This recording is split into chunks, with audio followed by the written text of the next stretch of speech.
राम राम भाइयों, मैं आपका कमलकांत शर्मा भाई। और आज हम आए हैं मेलबर्न में, सिटी में। और मैं आपको मिलवाऊंगा आज एक हमारे सर से जो कि हमारे साथ बहुत पुराने हैं। 2014 में जब मैं आया था तब मुझे उन्होंने पढ़ाया था और आज उनकी बदौलत हम यहाँ पहुँच गए। तो आइए मिलते हैं हमारे सर से, सतीश चंद्र जी से। सतीश सर जी नमस्कार, कैसे हो सर? नमस्कार कमल। बहुत अच्छा लग रहा है आपसे इतने सालों बाद मिलके। और जैसे कहते हैं कि आपसे जब रिश्ता बना तो स्टूडेंट और एक टीचर को बहुत खुशी मिलती है जब बच्चे ऐसे सक्सेसफुल होते हैं और ऐसे इतने सालों बाद मिलते हैं। तो सर जी, आपने हमारे ऊपर बहुत हेल्प करी है। उस टाइम पे जब मैं मुंबई जाने वाला था, अमेरिका जाना था, तो आपने मुझे वो छुट्टी दे के मुझे बहुत हेल्प मिली थी उस चीज़ में। तो आज की डेट में सर आप क्या कहना चाहोगे, कैसा चल रहा है आपकी लाइफ स्टाइल? आप क्या कर रहे हो आजकल? और अपने स्टूडेंट्स को आप कॉलेज में पढ़ा रहे हो आजकल या कुछ और काम कर रहे हो? कमल देखो, ऐसा है कि ऑस्ट्रेलिया में ना बहुत से एवेन्यूज़ हैं जिसको आप एक्सप्लोर कर सकते हो। आप इस कंट्री में आके रिस्ट्रिक्टेड नहीं हो एक चीज़ के लिए।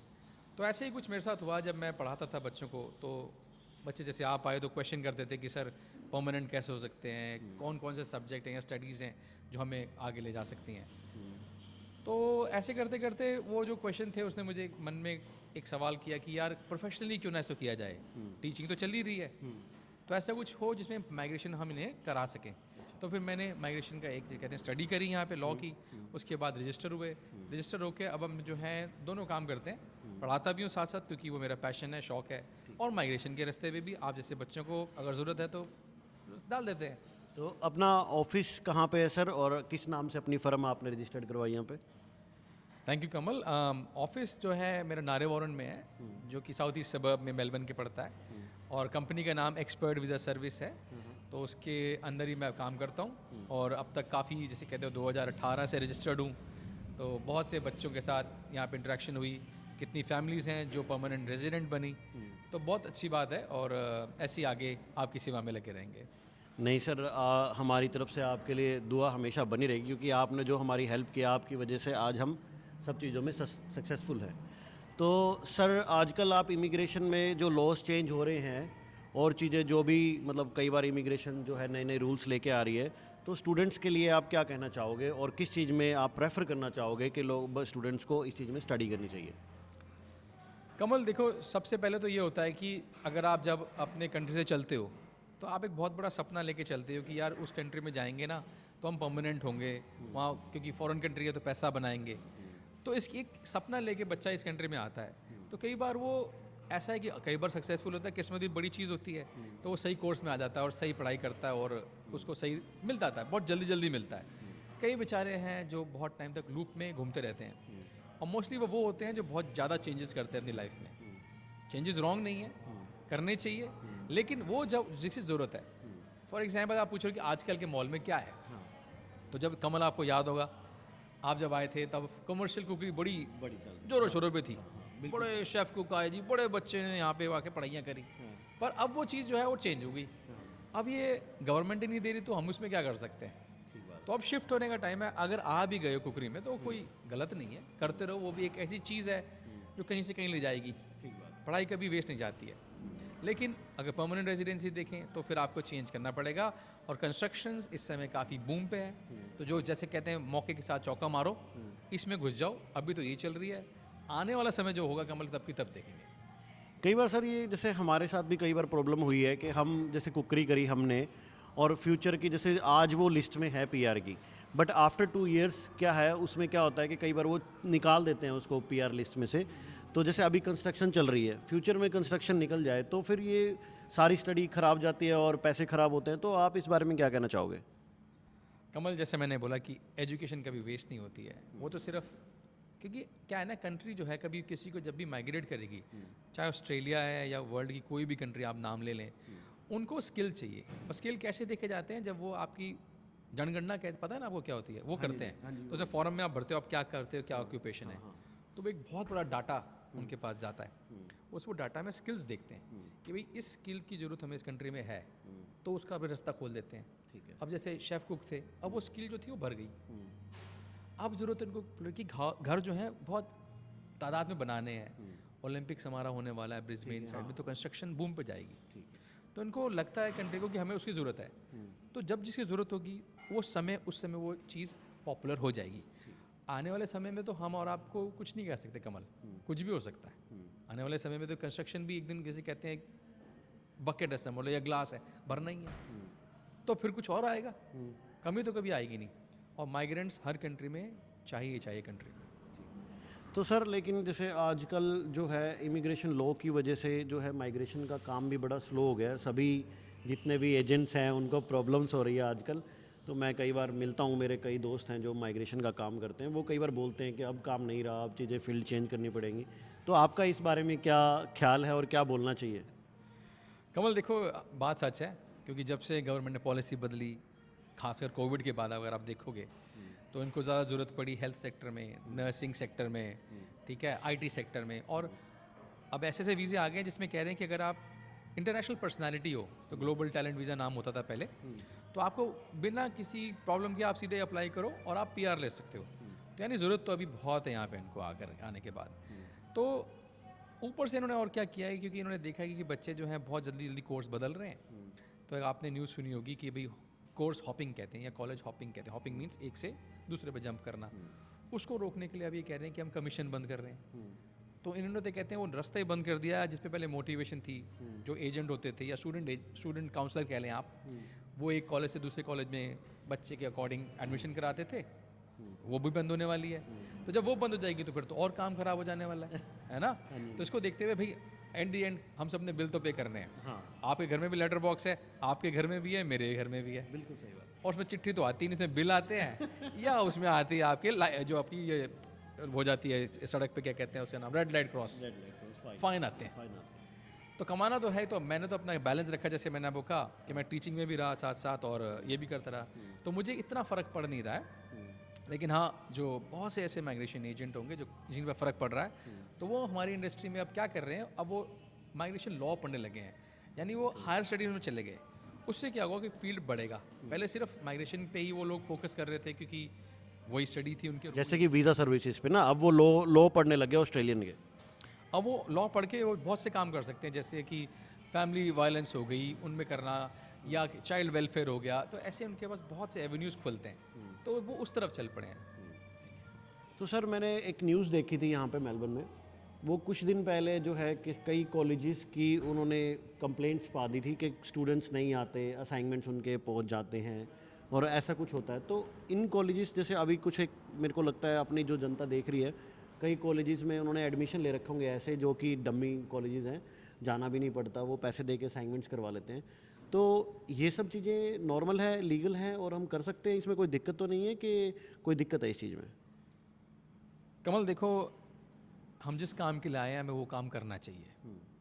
आप अपने पेरेंट्स को भी पूछोगे तो वो भी ये कहेंगे, बेटा तू इतनी दूर जा रहा है या बेटी तू इतनी दूर जा रही है, जो तुझे काम दिया पढ़ने का वो पढ़ना। ना माँ बाप गलत होते हैं ना बच्चे गलत होते हैं, बस यहाँ पे आके कई बार उनका रास्ता डाइवर्ट हो जाता है। उन्हें लगता है शायद जो वीज़ा मिला है ये वर्क वीज़ा है रादर देन स्टूडेंट वीज़ा, तो बहक जाते हैं। लेकिन अब ऐसा नहीं होता कमल, अब बहुत चेंजेस आ चुके हैं। अब आपको जाना ही पड़ेगा। इस समय जो डिपार्टमेंट ऑफ एजुकेशन है बहुत सक्रिय है, बहुत एक्टिव है, वो जाके कभी भी कॉलेज में चेक कर सकती है। और किया उन्होंने, ऐसा नहीं है। पिछले आप डाटा उठा लें तो पिछले साल में बहुत जगहों पे मेलबर्न में वो लोग गए हैं। तो मेरी तो ये रिक्वेस्ट है सभी से कि जो बच्चा भी आता है अपने कॉलेज जाना चाहिए, अपनी पढ़ाई करनी चाहिए। ये करोगे तो आपकी किस्मत भी साथ देगी। अपने स्किल्स में काम करो। अगर आप देखो पीआर का जो पैटर्न हो रहा है, पीआर विक्टोरिया में तो स्पेशली और न्यू साउथ में अभी रिसेंटली हुई, तो उनको पीआर मिली थी जिनके पास अपनी ट्रेड में काम किया है। इवन 491, जबकि 491 वीज़ा जो रीजनल या पेंडू क्षेत्र का वीज़ा कहते हैं, उसमें कोई क्राइटेरिया नहीं कि आपको अपने फील्ड में काम करना है। लेकिन जब गवर्नमेंट आपका EOI ROI उठा रही है तो वो पढ़ रही है। जब ये शेफ़ है तो शेफ़ में काम कर रहा है, हाँ भाई ये बंदा चाहिए, तो आपको अपनी फील्ड में काम करना है, अपनी फील्ड में पढ़ाई करनी है, हो जाएगा। सर जैसे कि 491 है, ये मुझे ऐसा लगता है ये वीज़ा बहुत लंबा है, जैसे 3 साल का ये, क्योंकि आप अप्लाई करो तो 2 साल तो एटलीस्ट ये लेते हैं इनविटेशन को, 1-1.5 साल तो इनविटेशन देने में, फिर 2 साल इसको अप्लाई करो आप, फिर ये आता है 3-3.5 साल हो गए इसके, उसके बाद 3 साल की कंडीशन है, तो 6 साल तो ये हो गए। उसके बाद आप 191 अप्लाई करते हो, इसमें भी आपको 1.5 साल लग जाता है।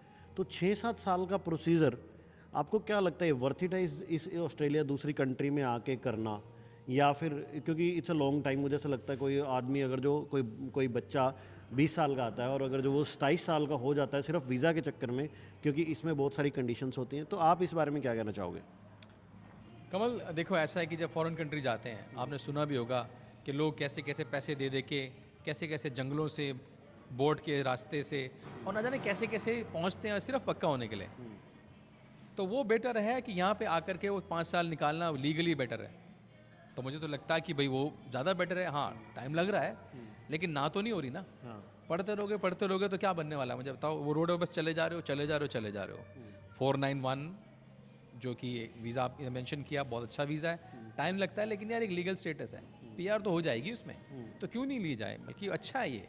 अब इसके पीछे भी आपको थोड़ी कंट्री की वो पढ़नी है दिमाग पढ़ना है कि क्यों कहा जा रहा है। क्या हुआ कि जैसे आपको नॉलेज होगी गवर्नमेंट ने आज से 15-20 साल पहले बात कह दी थी कि अगर आप मेट्रो में हो यानी मेलबर्न सिडनी ब्रिस्बेन ठीक है ये 3 जो स्टेट्स हैं इसमें सबसे ज़्यादा पॉपुलेशन एक्सप्लोजन कहते हैं वर्ड यूज़ हो चुकी है यानी बहुत बढ़ चुकी है। तो यहाँ कंट्रोल करना मुश्किल है इंफ्रास्ट्रक्चर चाहिए। तो वो चाहते थे कि आसपास के जो एरियाज़ हैं उनको डेवलप करें। तो इम्प्लीमेंट करते करते उन्होंने अब तो स्ट्रिक्टली ऐसा कैटेगरी बना दी कि आप जितनी दूर जाओगे उतना आपको फ़ायदा है। आपको पॉइंट्स भी ज़्यादा मिलता है अगर आपको पता हो इस बात का। तो अब आप इन स्टेट से बाहर जाओगे तो आपको जल्दी सब कुछ मिलता है। तो I think 491 although it's a long रास्ता पर अच्छा रास्ता है परमानेंट रेजिडेंसी है और मिल जाती है ऐसी कोई दिक्कत नहीं है। एंड वर्क तो आप कुछ नहीं कर रहे हो तब भी आपको करना और करियर जो आपको चाहिए वो चूज़ कर सकते हो। 491 में कोई रिस्ट्रिक्शन नहीं है कि आपको वही जॉब करनी है। लेने के बाद आप अपनी फील्ड बदलना चाहो कुछ भी करके। बस ये रीजनल की छोटी सी कंडीशन है बाकी तो ठीक है सब।